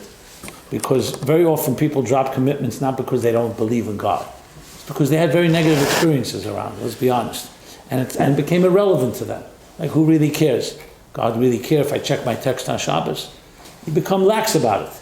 But if they see that their spouse has a relationship with God, I've seen this with my own eyes, where a husband learned from his wife. He was not religious. He was religious when he grew up, became not religious. His wife was much more frum than him, but she was a very kind person. And today he's a very frum Jew because she, in a sense, taught him. Not because he did it for her. He just saw that you could be a beautiful person and be religious. His religion that he grew up with was only ugly people, abusive people. So you can understand why he dropped it. I mean, I could go on and on. There's a lot of stories that indicate that, but it's a critical point. Okay, three more. We'll go four more. Chance, guys. Any questions? Do we have a time? Do we have a curfew here? Actually, three more. This is Some of us do. Huh? Some of us do. Sorry? Some of us do, yeah. What's the curfew? 11? Okay, no, we'll be done. I have three more. Pressure. Yeah. We are on the verge of divorce. We spent tons of time and money on therapy. People are suggesting psychedelics. What do you think? Okay. Now, what happens if you do the psychedelics and it doesn't help? Then what? Well, listen, it always saddens me when I hear the word divorce, because that's like the last resort. People feel that their differences and their incompatibilities are such that they feel the only way out. I'm definitely not going to judge because I don't know what the circumstances are.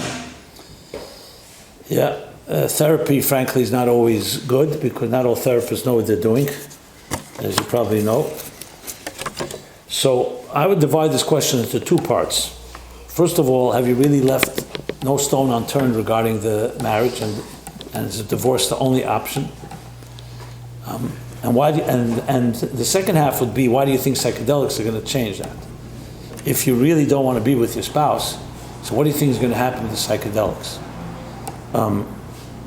So just a little. We'll talk about psychedelics in a moment, but I think we have to get to the core. What is the issue here? Like, why did this couple feel that they've come to the point of divorce? I don't know the answer to that, based on this short question.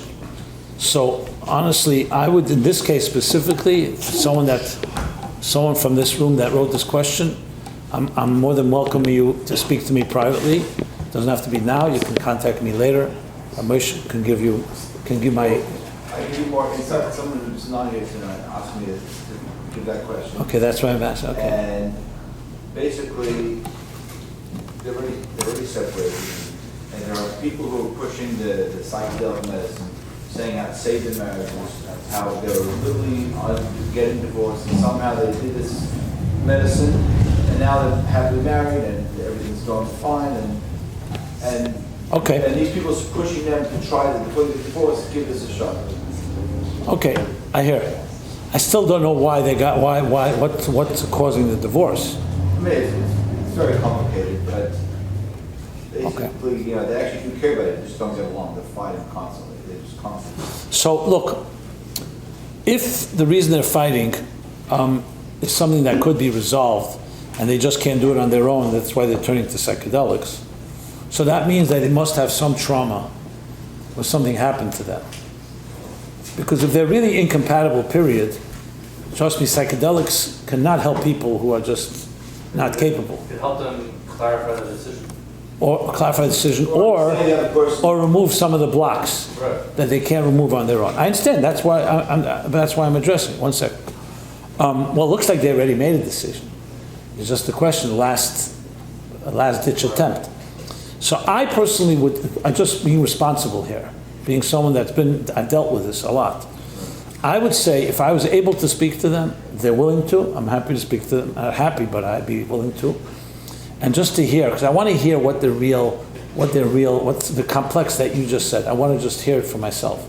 I'm just being, I don't want to just throw out an answer, some type of pat textbook answer. I want it to be based on something. So that I don't know and I can't really answer here. As far as the psychedelics go, let me tell you this. I'm sure some of you have tried it.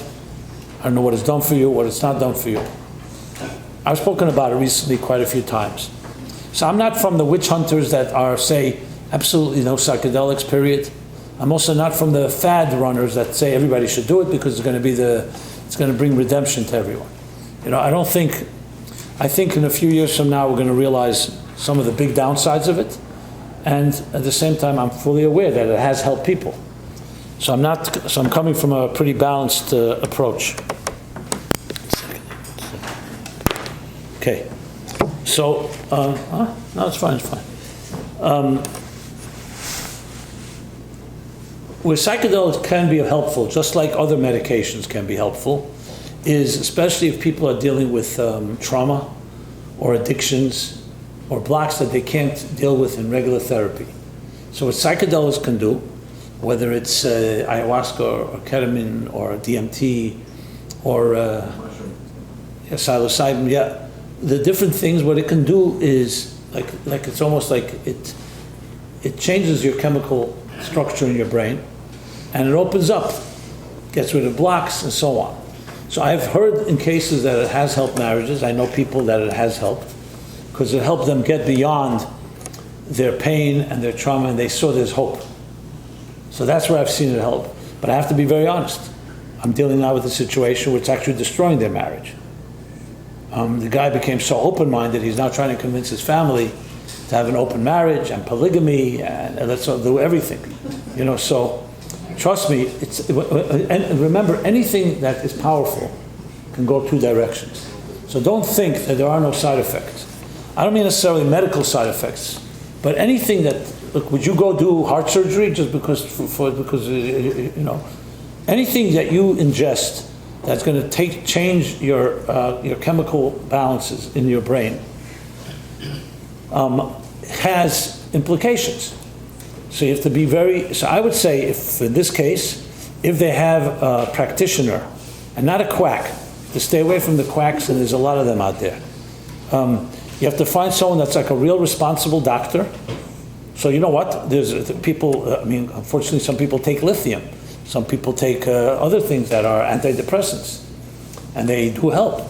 But it has to be under the guidance of a really medical professional, or else it could become something that is not going to go where you want it to go. Because the challenge is not the psychedelics, it's what they call integration after the psychedelics. What happens next? Yeah, they do a ceremony, or they take a trip, whatever you want to call it, and what happens the next day when it wears off? Do they go back to the way they were? So integration is the real key. What have you learned, and how do you now apply it to your life, in this case, your marriage? So I would say, the two steps I would say is, I would like to hear personally what's the reasons for they want to get divorced, and secondly, they want to try it, they should just do it with the proper guidance and the proper supervision, oversight. And it should be all open. We're doing it because we have problems in our marriage and we need to get through it. But that's the way I would frame it. Now it's possible that if I heard the reasons for the divorce, I may change my position, because maybe they need something else, not the psychedelics. But psychedelics is not a magic pill, even though it's called magic mushrooms, some of them. It's not a magic pill. You just take it and all your problems are solved. Anyone that naively thinks that is gravely mistaken. It is for many people who are desperate or depressed or really feel hopeless. It is opening up a door for them, but we also don't know what that means. You know, people who drink a lot of alcohol also feel numb and better. So, you know, it's like we had once in Crown Heights here, if you remember Zalman the Shikar. So Zalman the Shikar would say, he says, you drink in order to drown your tsaras, your problems, and then you find out problems float. Instead, so it's not always what you take is going to solve your problems. Just remember that. There's no such thing. It all comes down to lifestyle and what you want to do with your life. In this case, one of them went through a lot of trauma. Okay, so... And he couldn't see out. He couldn't get out of his head. He had to see the other person's perspective. He was stuck in his own perspective. No, that's why, so my response is that. Right. Now, if they have a mashpia, they have someone that they can talk to, I think it's also a very healthy thing to have. We'll do the 2 final questions. How's that? Okay. How should somebody deal with finances when they want to have kids, but the other party wants to have a luxury lifestyle? Oh, okay. I thought you were going to ask whether the other party wants to have dogs instead of kids. It's not a joke. There are people like that, you know. They say dogs don't talk back, kids do, so. What should I say? This pains me, this question. I'll tell you why. The greatest blessing in life is children. I would challenge anyone to tell me a bigger blessing. So, to think that finances and luxury life is more important than children, to me, I'm not, God forbid, not criticizing a person who asked this question. I just have to be blunt. To me, the priorities are distorted. Because children are the future. Children are a piece of you. They are your legacy. You know, there's one day you're going to get older, and the luxuries that you think are very luxurious today will be pretty meaningless.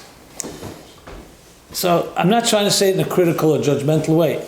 How I would respond to this is I would like to talk to this person and just have a discussion about what matters. So I understand short-term gain or short-term pleasures are more important, but time to grow up at some point and know that there's a next stage in life, like I said, which is called bringing children into the world. Yes, it's easier to not have children because you can then do whatever you like and go wherever you want, and you have more money if you wish. But let's be honest, what do you need the money for? Where are you going to take it with you? You can't take it to the next world. If you don't have children, who do you think is going to get your money? It's going to be the government, or someone else. That necessarily. So I'm just putting things into context. I hope you don't mind me. After a whole evening, I think I could be already a little blunter than. But if that's true. That's how hard you. Yeah, but I don't want to whoever personally asked this question, I'm not trying to be. It's not a personal attack. I do think you have to get your values and your priorities in place. What should I say? How do you know when you have entered that stage of time to grow up and have children?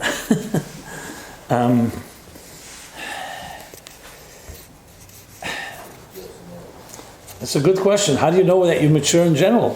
You don't wake up one morning and say, I'm mature. I think it's a process. I'll speak about myself for a moment. You may or may not know this, but by nature I'm a free-spirited type of guy. If it was not for my choice to be domestic and marry, I'm more of a poet, I'm a writer, I'm a dreamer, I'd be a floater till this day. I'd be doing things probably destructive, but I knew that about myself, so I knew at some point I needed grounding, or else I'd be too up there. And I remember, but I was doing work that I have to tell you was so gratifying. I was not hanging around. I was working for the Rebbe. I was the main writer of the Rebbe's Fabrengens. I can't tell you, talk about drugs and psychedelics. The greatest high, higher than any high I've ever heard, but it was natural. I didn't have to ingest anything. So I had a tremendously beautiful life, blessed life. And I remember my parents started pressuring me. I was, I wasn't old, but I was more than the average. I was already 26. That was a ripe old age in those days. And I was living very happy. I didn't need anything. I wasn't rushing to get married, to be honest. I knew in my heart that at some point I do want to settle, but I was really, in a way, I don't want to say immature, but I was.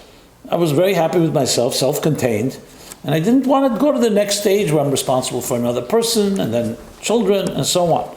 But not because I didn't want to have children. I just was. But then comes the day, when the apple has to come off the tree and you just realize it. I just felt. So I don't know how to answer this question. I think every one of us has to at some point. I mean, do you ever have these people who are, I don't know if any of you were trapped in what's called perpetual dating? That the person dates and dates and dates and dates, and you want to get married and they don't want to get married. Well, my wife actually had to suffer that ordeal with me for a while, because I was just dragging it out. But there comes a point where you realize, I don't know if there's a formula. I think at some point you realize a responsibility. Maybe it's who you're hanging around with. Unfortunately for some people, the wake-up call comes when they have a loss, a death, and they suddenly mature very quickly. I mean, God forbid, I'm not wishing that on anyone, but sometimes it's some type of something that is a shift, some upheaval that shakes it up. I don't really know the answer. I do believe that all of us, I would like to believe all of us are looking and seeking to live more fulfilling lives. But a fulfilling life is a price. You pay for it. It's not like it comes easily. Basically, the price you pay, it's worth the price because what you get in return. So to me, if I was talking to this person who is, let's call, is still maturing, I would try to expose them to ideals or values that they want to have, and realize and say, you want this? You got to do something about it, It would be like the difference of when do you move out of your parents' house and support yourself instead of letting your parents support you. It's much easier to have your parents support you. But there's some point where you really, there's a certain sense you feel, I can't just have my mother keep on washing my laundry. Now, of course, it's more comfortable. But the Alter Rebbe once said something really powerful when he got married. So his mother-in-law, father-in-law, they had some money, relatively speaking. So they said, you could stay here. Remember, there was no wiring money or something. If you lived near your father-in-law and he could support you, he supported you. So his mother-in-law told the Alter Rebbe, why don't you stay here in this town? We'll support you. You learn, you daven. We won't bother you. Do whatever you got to do. And the Alter Rebbe responded with a smile. He said in Yiddish, I'll translate. He said, it's a very appealing offer, but it's even more appealing, frankly, to go back into your mother's womb, where you have everything. She protects you, she feeds you. Nothing, you don't have to do anything. Everything is taken care of. But there's one problem. The child has gotten too large, and the space has gotten too small. That's what he said. So I think all of us go through stages in life where you realize, the first time you go to school, you cry. First time you go to summer camp, you probably cry. But then we realize, where do you start blossoming? When you fall once or twice, when you become independent. I think for each of us, it happens at a different time.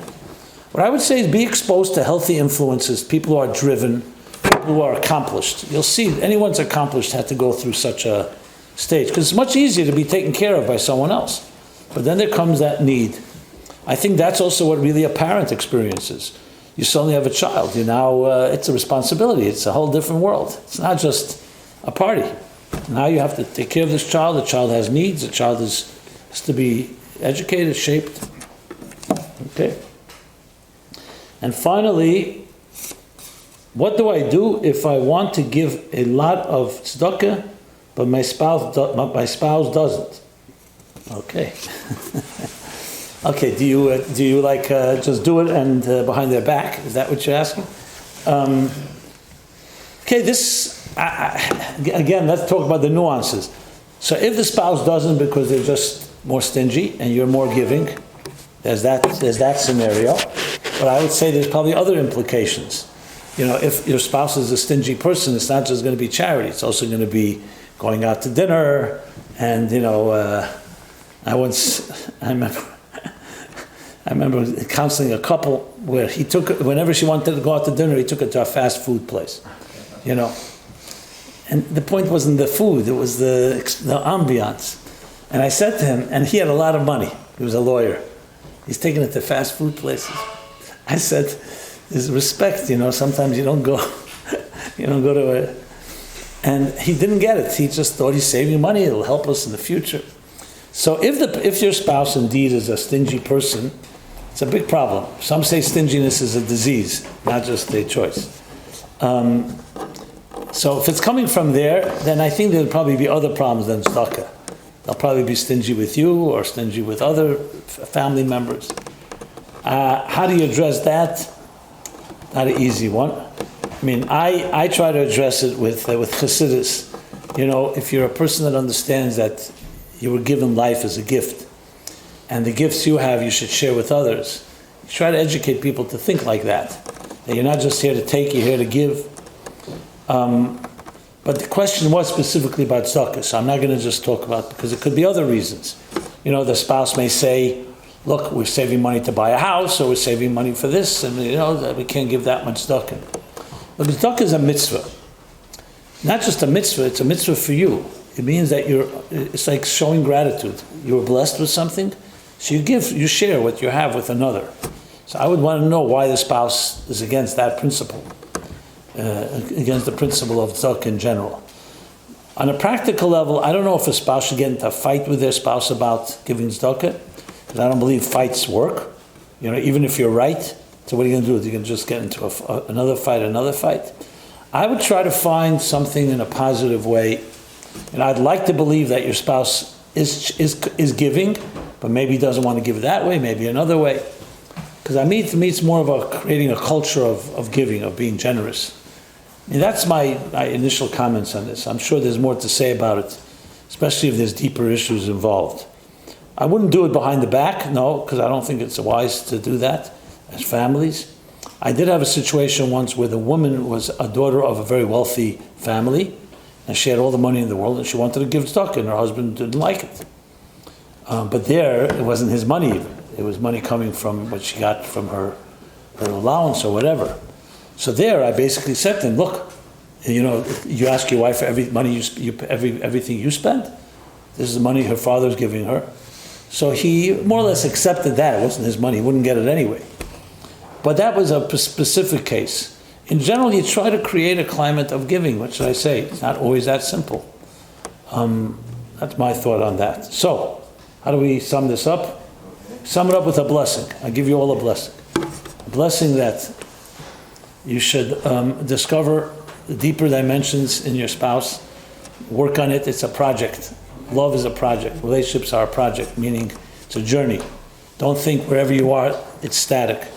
It's up to you to make it better all the time. If you allow yourself to be creative, if you allow yourself to talk about it, make it a joint adventure. There's a challenge, talk about it in that way. We're partners. You're a partner in your life. It shouldn't be like an adversary, it's a partner. And even if there are differences, good partners know how to work that through. You learn from each other and you learn how to grow.